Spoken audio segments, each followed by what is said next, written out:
القبر الطاهر وتقبل أعتابه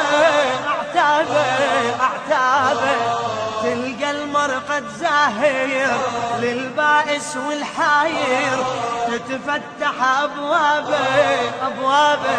أبوابه بالماضي وبالحاضر هذا البحر الزاخر يروي قلوب أحبابه شف الخير الوافر هالمعصوم العاشر كل الدنيا تهابه